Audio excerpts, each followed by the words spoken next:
Thank you for tuning in to another episode of Locked On Bulls. On today's episode, we'll talk about DeMar DeRozan's new deal with Nike to be the face of the Kobe line. We'll also talk about several players going out to LA to join DeMar DeRozan and Zach LaVine for group workouts. And lastly, the Vegas odds right now on the prediction for Bulls wins. We'll get into all that and more on today's Locked On Bulls. You are Locked On Bulls, your daily podcast on the Chicago Bulls, part of the Locked On Podcast Network, your team every day.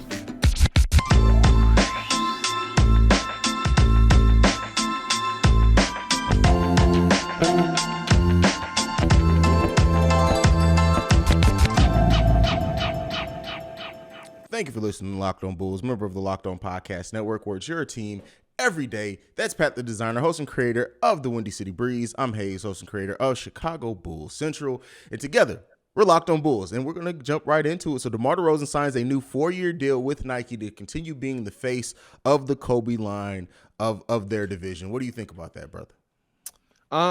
It's fitting. It's fitting. You know what I mean? He's kind of been the calling to, hey guys, let's get in LA. Like, he's the reason LeBron came out, the Drew League and stuff out there, right? And he's been very, his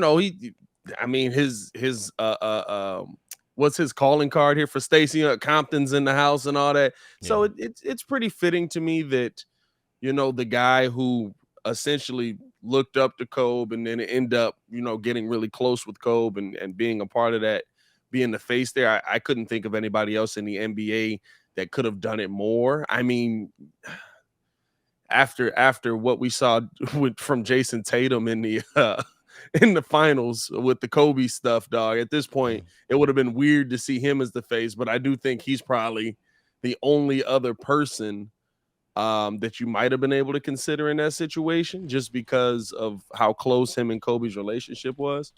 So I love it, actually. I think that's going to be the perfect face of that line, especially when you're talking about LA. I don't think there's anybody that exudes it more. I was going to say maybe Russ, but also tough right now with what he's got going on out with the Lakers right now. Kobe wouldn't want him wearing his shoes right now. Yeah, I mean, the thing is, like, for me, the way that I look at it is that DeMar is the way I look at it. He's the big advocate for Kobe right now. Like, he's carrying that legacy forward. He takes that as an honor, right? He wears the relationship he had with Kobe, what he learned from Kobe as a badge of honor. So, like, I know that him being still the face of the Kobe brand is huge for him personally. I know what that means for him.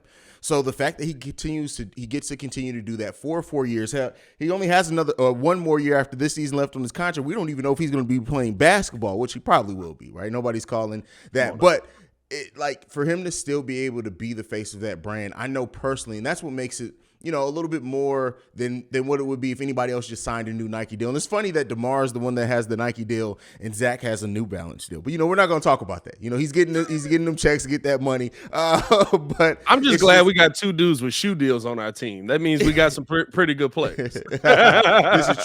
This is true. But it kind of is what it is there. I mean, DeMar DeRozan, and this to see this, I don't want to call it necessarily a renaissance, but like, DeMar went away. He went to San Antonio, and not to say he was forgotten about, but like the media didn't really cover. Like, DeMar DeRozan improved his game a lot in San Antonio. I think people forget, like, for a player to add that much to their game that late in their career is huge, and that's what's going to see DeMar's career probably be extended, right? Like, he has the footwork, and his game at this point isn't based just off athleticism. The type of game that DeMar plays can go on for years and years and years, and it's good to see that, he comes back, he comes to a major market in Chicago, and he's getting covered like he should be, because DeMar is a great advocate for the game of basketball, as well as Kobe Bryant, as well as Nike, everything like that, and it's just good to have that here in Chicago.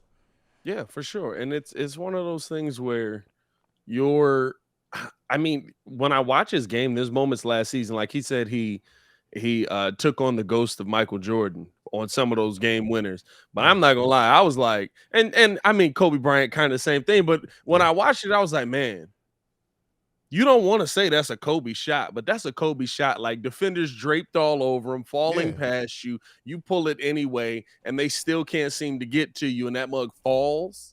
Like that's a Kobe shot. So I will say, right, like again, just how he's kind of taken on the game, how he's taken on his approach to the game, and now doing it here in Chicago, like you said, I feel like there's no better face of that brand to keep going, or that line, I should say, to keep going. And I'm glad they got all the legal stuff settled with that, bro. Like they wanted to make it like it was basically like Jordan releases with the Kobe's, right? Like you gonna get these mugs once every 10 years. I'm so glad they finally figured all that stuff out, because that was like, listen, let's not just because all of a sudden he passes away, oh, now we're gonna monetize off of him because he's rare. Like what? No, that's not how we doing it, dog. Like, yeah, that's not, and you know, it's good for Nike. It's good for everyone involved in this. Now, in our little pre-recording meeting, you did bring up an interesting stat that came out about DeMar DeRozan and mid-range shots. Go ahead with that, brother. Oh yeah, man, DeMar DeRozan, to say leading the NBA would be a understatement. Yeah, I mean, like he is dominating the NBA in mid-range shots. So basically most long twos attempted in 2022. I believe a long two is anything outside of 15 feet, but below the three-point line. DeMar DeRozan, 438 on 45% shooting. Number two is Devin Booker on 244, with 244 on 47%, 47.5% shooting. Zach LaVine does get on the list as well. He's number 8 on the list at 171 at 40.9% shooting. Some of the other names: Brandon Ingram, Trae Young, Gary Trent, Julius Randle, Kevin Durant, Reggie Jackson, and Joel Embiid. And so here's my question to the pod. Because our guest Cyrus from Locked On Dubs posted this, and he said the long two is such a worthless, inefficient field goal attempt, and he's glad that there were no Warriors on there.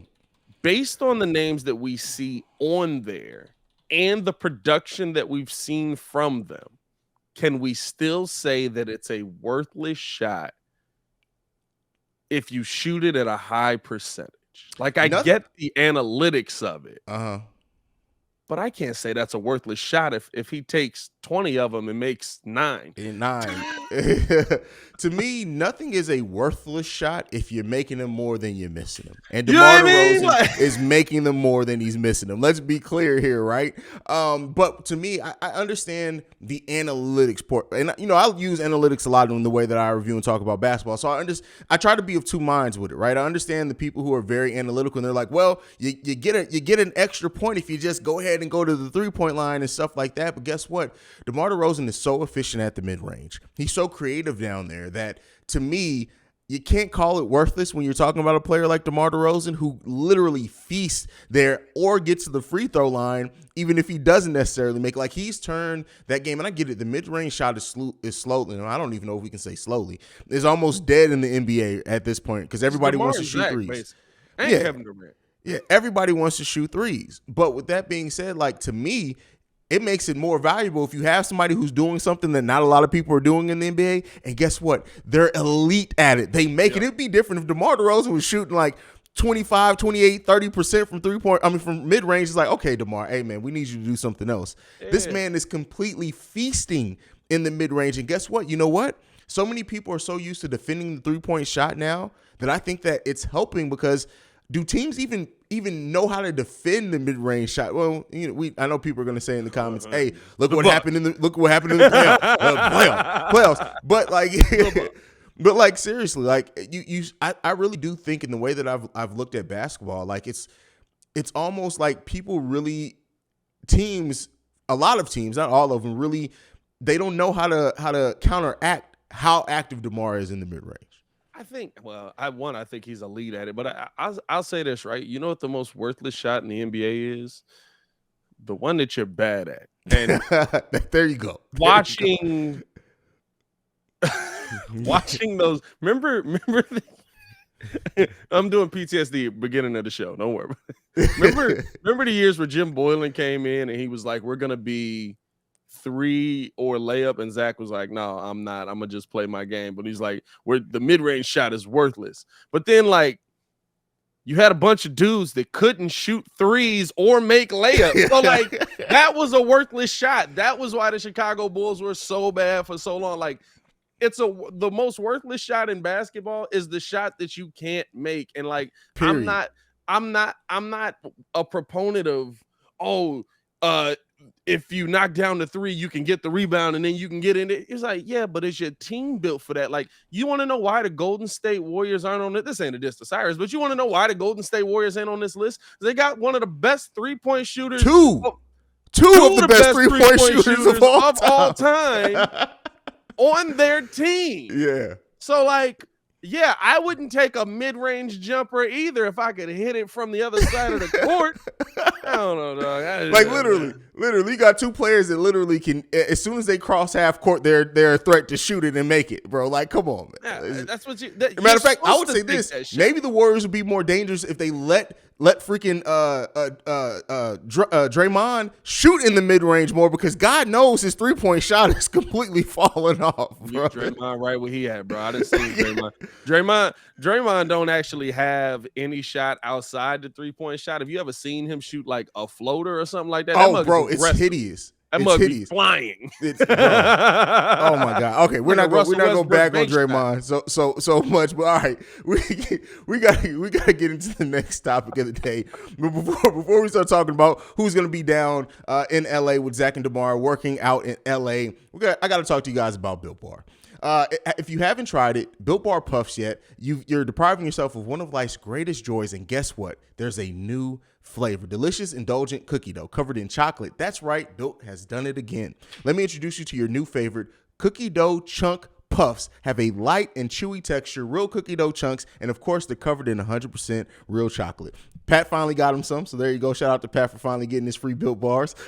All of the joys of eating cookie dough without the hassle of making it. Plus, it's healthy for you. Cookie dough chunk puffs are only 160 calories, and they have a whopping 15 grams of protein in them. Run to Built.com to snag a box for you and the family. It will be the perfect treat, or you can finally find a really good hiding place and just hoard them for yourself. Like all Built Bars, the new cookie dough chunk puff is covered in 100% real chocolate. That means they're healthy and tasty. Chocolate covered cookie dough with a light, fluffy texture, so good. What's great about Built is that all their bars are made with collagen protein, which your body absorbs more efficiently and provides a ton of health benefits. Eating something that tastes good and is good for you. You're going to love the new cookie dough chunk puffs, whether you need a snack for your workout, a late night treat, or just grab a quick bite. Built is the perfect protein bar, and they taste better than a candy bar. Ditch the calories, fat, and sugar. Grab yourself a Built Bar. Go to Built.com right now. Use the promo code LOCK15 and get 15% off your order. That's promo code LOCK15 to get 15% off your order at Built.com.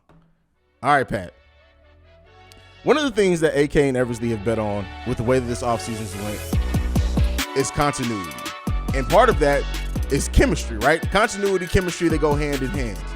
Building that chemistry. Oh, are you dancing? You dancing? This is what you're doing. Okay. Part of that chemistry is just the way that this team. And we talked about this team and how they came together early last season, and that was the way that they vibed with each other, the chemistry. Well, that's being continued as we got Dalen Terry, Ayo Dosunmu, Patrick Williams, Alex Caruso, and Kobe White all joining DeMar and Zach in LA for group workouts. Now, Lonzo, he also lives in LA, so don't be surprised if he pops up in this at some point in time as well while he's continuing his rehab. But what do you think this means for the team to have this many players go down to LA for group workouts? I don't know if they're doing those 4 a.m. workouts, but those group workouts down there with DeMar and Zach. I mean, you got to be doing the 4 a.m. workouts, right? Like, you can't just let P. Will have all the fun. But listen. I mean, this is what you want to see. The names you just said, maybe outside of Dalen Terry, are your core guys. Yeah. Like I said, Vooch not being there doesn't bother me because he rolls out of bed and gets a double-double. So I keep doing what you're doing. But for me, right, like, these are the guys you want to see out there. Hey, DeMar, Zach, P. Will, Kobe White, if possible, right? Like, those are the names that you're talking about as the core of your team. 3 of those names as the future going forward. And then you add in Dalen Terry, who said, I'm not about to miss out on this work. I love that we're seeing this out there. And listen, this is the reason the Bulls hit the ground running last year, right? They were all together, 2 weeks before training camp even started? Yeah. And then when training camp started, they was doing full-on runs because their bodies were ready to play and all that. So I'm in agreement with what Devin Booker said, even though the result didn't produce that. Winner's work. And so if you want to win, you got to put that work in. And it's good to see these guys putting the work in. And I'll tell you what, it's more exciting for me to see these young fellas P. Will has been in the league 3 years, but he's still incredibly young. But like Dalen Terry, not shy away from that. You know, I'm kind of now. I don't know if you had to get a special invite to get there, but I'm looking at some of the other young guys on the team. Like, listen, I'm assuming you're working, but if you're not trying to work with these guys, what's going on? Yeah. I mean, this is where you want to be, and you know, people have made something about Vooch not being there. Listen. Hey, isn't he playing the Eurobasket too this summer? Bro, there's so many. Like, technically, Goran Dragic hasn't signed because he hasn't been in America. So there's so many players that are just overseas. I love Bulls Nation because I've been a part of this literally. As long as Bulls Nation has been online, I've been a part of this, right? Because we're the online generation. I was born in '86. Yeah. But I still remember those message boards days, bro. People don't even have message boards anymore. The AOL chat days and NBA chats. I remember all that crap. Hey, I'm not going to lie. I almost hit you with the Kevin Hart, Don Cheadle right there. He said, I was born in '86. Dang. Damn. I'm 8 years younger than you. Jesus yeah, bro. Christ. It's funny, right? Yeah. But with that being said, like, I love Bulls Nation with all my heart, right? I wouldn't be doing as many shows covering the Bulls that I do if it wasn't for me loving this community. But Lord knows we got a bad habit of looking for the negative in everything. Like, why isn't Vooch on this list? Listen, Vooch he's not the issue. Like, I get it. Yes, he has things of his game that he needs to work on. But when you talking about 17 and 11 being your down year, all right, bro. It's okay if you're not going to be in LA. Hell, is he even in the States during the summer most of the time? I don't think he's in America. I think he's playing. I'm pretty sure he's playing in the. He's playing the same EuroLeague as Marco, right? In the Euro tournament. Well, whatever the FIBA tournament. The FIBA tournament. There you go. Yeah. So calm down. Calm your horses. Does anybody? Well, maybe the rest of the world. I was gonna say, does anybody keep up with FIBA, like, to where you know when stuff is happening? Because I feel like FIBA sneaks up on me every time. FIBA sneaks up every single time. The year Derrick Rose was in it, I literally was just flipping through channels and I was like, what the heck is Derrick Rose doing on TV right now? And he was like winning a gold medal. I was like, I've missed 4 weeks of Derrick Rose. What's happening right now? Yeah, I don't keep up with it like I should, admittedly, because it is some good quality basketball when that's going on. But what I will say, to get back on topic with these workouts and who's there, this is going to be huge for this rookie, right? And Dalen Terry. It's going to be huge for P. Will, who's already P. Will. We've talked about it. With the Bulls betting on continuity, one of the things that have to happen is P. Will, Io need to make improvements. One of them has to make a leap. Hopefully one of them makes a leap, but improvements overall. This could be one of those things that you see Dalen Terry and we expect him to come in his rookie season and maybe not get minutes. But if he comes in, he builds chemistry with these guys. He already has I need to be in those workouts because you know Dalen Terry is talking crap to DeMar DeRozan. Like, you just know it's happening, right? And DeMar's giving it right back to him. I feel like, this excites me because if we're being honest, right, like, at some point, 4 of these guys could be in your starting lineup. Like, you could be talking about Io, of course, Zach LaVine, P. Will's already there. And I'm assuming that you didn't draft Dalen Terry for him to be a bench piece forever, right? Like, so I'm really excited to see these guys just get some work together. I didn't even think about how Io could benefit from this, right? Because he hasn't worked out with DeMar this offseason. He wasn't a part of those 4 a.m. workouts with P. Will and that. So, like, that's a guy who I love seeing just, suck up everything you can with working with DeMar and working with Zach and being that sponge that you are, because I'm telling you, that excites me the most, because I keep saying this. Io was a combo type guard and he focused more on scoring. You could see an improvement in scoring this season from Io that could take a serious jump. Because what was he last year? 8 points a game, something like that, 9 points a game for Io DeSumo. So I think there could be a jump in Io's production coming into this season. Yeah, listen. I talk about people a lot because he's a third-year player. We need it. He's going to be in the starter. He's going to have more opportunities. But do not be surprised at all. Especially, listen. This is Ayo's second year. It's a contract year for him. Let's keep that in mind as well. It's a contract year for Ayo Dosunmu. Like, it's crazy.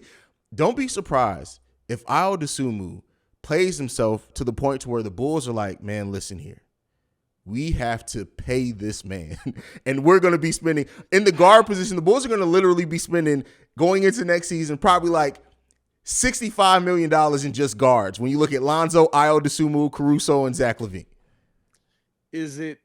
That's going to be crazy too, right? Because you would think they're probably going to want to match him before he gets out there because somebody's going to be like, we'll give you 4 years for 80. Like, if he takes another jump and he continues his defensive efficiency, the Bulls are going to want to get that contract done in season probably. Yeah. Yeah. You don't want to risk that. You don't want to risk that. If we get to the All-Star game and like I gotta go over the CBA again because like that some players they qualify for that poison pill deal where it's like I don't know if Ayo would. I'd have to go back over it, but like the Bulls don't want to risk that, brother. They don't want to risk it. You got to be a first round pick for that, though, don't you? You have to. Okay, I knew it was some type of criteria. I thought so. Listen, you read that's the possible. CBA. So let me know later. But I think you got to be a first round pick. I'll catch up on that later. But yeah, hopefully that does not happen. The Bulls don't need any more cap taken away from it. But all right, let's go ahead and move on. We're going to get into the next topic, the last topic for today. And this one is about the odds of Bulls wins. So like Vegas right now. The early projections right now for the Bulls wins are sitting at 42.5 wins for the Chicago Bulls next season. DraftKings has it a little bit higher at 43.5 wins for the Chicago Bulls. Bro, I get it. I know that they had a monumental fall off at the second half of the season, but come on, brother. Like you were projecting them to be worse than last season. It's odds, bro. It is what it is there. But how do you feel about it, Pat? I mean, I would take the over if I was a betting man. I was trying to see what Bet Online had them listed at currently. Mm-hmm. They've got them listed at 44 wins. So I would probably still take the over in that situation. I do think the Bulls can win 50 games this season. But listen, I mean, I understand why they're saying 44 right now, right? And listen, there's a long way to the season. Those will adjust. I guarantee you they go up the day we hear Lonzo Ball is 110% healthy. You know what? Didn't think about that either. Right now, the odds are probably because the uncertainty around Lonzo Ball. Yep. That's absolutely that makes a lot of sense. Yeah, I mean, it's a major piece on your team, right? So like, and listen, like I'm sure Vegas loves Ayo as well, but like they're not gonna put all their chips on a second-year player being better than Lonzo Ball right now. So I think that's kind of what's weighing things down. I think that when you look at this Bulls team as a whole and 100% healthy, right? You can't say that they're a 44 win. Maybe 44 is not bad, but I think it would be tough to say that they're that close to 500 for me. But on top of that, right? Injuries happen. You've got older players on your team. You've got some guys that you don't know if they're going to pan out or play the same. You might have a sophomore slump in some guys, which hopefully that's not the case. Like there's a lot of things that can happen in the span of an NBA season where you can be like, we were supposed to win well over 50 games last season. Yeah. And then the world flipped upside down for us. So you never know what's going to happen. Vegas usually isn't too far off with these, which kind of irritates my soul because every time they like drop a Bears win-loss projection or a Bulls win-loss projection, I'm like, you guys are crazy. And then they like within a game, and I'm like, man, I hate that they're right so much. Although last year, I think they had us at what? They had us at 38 wins. Yeah. They had us bad going into the season. So, we'll see. I do think that the additions, I've said it before, of Andre Drummond are going to pay off more than what people think or give credit to just because of what he's able to do off the bench. And, like I said, all it takes is a P. Will or I'll do more. Hey, bro, if we see both of them take leaps in next season, bro, we're talking about a whole entire different team. Bro, honestly, bro, like if we see them get to 12 and 15 points a game, it's a completely different team. Yeah. And then, like you said, once Lonzo is fully announced, if he is going to be there at the start of the season, I think that those odds are going to change a lot too. You're going to see those odds shoot up a lot. So yeah, okay. And does being basketball rational, have WAR? I don't know. Wins above replacement? I don't know. I don't think so. I don't think so either. That's a baseball stat kind of, but I was going to say I don't know how many wins Lonzo's worth. I mean, there is a website that predicts how many wins a player adds to the team. Give me 1 second. I can look that up real quick this is the most exciting podcasting ever. But I know, right? We just got mad analytical out here. Hey, man, this is what we do. Let me. Oh, so somebody did it. Projected as a future all-star by the site. Oh, wait, hold on. According to 538 Raptor rating system, Lonzo Ball is the best player in the NBA, or at least at one point in the season was. He led the league with a 1.0 WAR, followed by Mike Conley and Sabonis with 0.9. So basically, he's worth 1 win. So according to that, he's worth 1 win. So that's sad. So I'm looking I don't know how. Wait, no. I'm looking at at least the website 538 is the website I'm looking at. They do wins above replacement projection, Okay. and for 2022 they are projecting that Lonzo Ball adds 6.4 wins. Okay. NBA's got to do it because they do it on like the trade thing. If you look, So 6.4 wins. Nah, that's a lot of wins. Yeah, that's not bad. Yeah, and that's really freaking good. And then so actually, after we have all the stats for last season, so they are saying that if Lonzo was fully healthy last season, he would have averaged, considering what he did when he was on the court, he would have added 4.7 wins for the Bulls last season. That's a 50-win team. That's a 50-win team. So. 50-win team. So they projecting that Lonzo Ball makes you even this season. If he adds, what'd you say, 6.7 wins? 6.4 wins. So then that would make you based on Bet Online, that would make you a 50-win team, or right around where you were, 48, 47, somewhere in there. So yeah, that's basically to me what I think it is, that the uncertainty around Lonzo just isn't there. Yeah, I mean, like, and we got we keep getting these updates of like, how's he doing? He's alive. Is he playing basketball? Well, he's moving in the right direction. Yeah. What direction is that? We'll see. We'll see what's going on with Zoe, man. We'll see what's going on with Zoe. Like I said, I do think that first week of training camp, we're gonna get it solidified. Hey, Lonzo will be ready to go by the start of the season, or hey, we're projecting another 4 to 6 weeks for. Hey, Lonzo. Hey, that's my PTSD. Lonzo, don't you give me a Ben Simmons. Watch this. And then you took don't you do that to me, Lonzo? Hey, Ben, are you healthy? Watch this. And does a one-handed simple dunk just to put it in, a rim grazer. Don't you do that to me, Lonzo? I don't need that stress in my life. Now I got to worry about if you're going to Ben Simmons us the rest of the season. Listen, bro, just stop talking because your PTSD is kicking in. You know how I am when my PTSD kicks in. Let's stop that right now. Let's not do it. Let's not do it. We gotta get a snippet from that. Who was that? Was that G Herbo? One of them songs that, or a little? No, who's that? They all. No, it was G Herbo. That was G Herbo. I got PTSD. We gotta get just that on the push button anytime we bring up something bad, bro. G Herbo sounds like he's speaking English for the first time every time he raps. Jeez. Like he sounds like somebody who literally is speaking English for the first time in the. You know what? Let's just go ahead. It's time to go, brother. I'm finna start roasting rappers. Go ahead, bro. Frying G Herbo out of here, man. On a Bulls podcast. Yeah, we don't have many people that actually like this team that's famous. Follow me on everything at Pat the Designer. Also follow us both on everything at Locked On Bulls. We appreciate you guys for showing so much love. You can follow me at CEO Haize, at CEO Haize.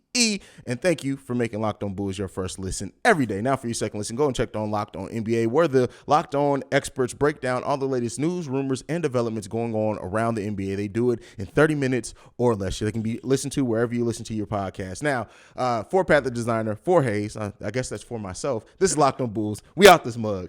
Famous you in the third person now? Third person. I'm officially third person level in this mug. But peace, y'all. Love y'all, man.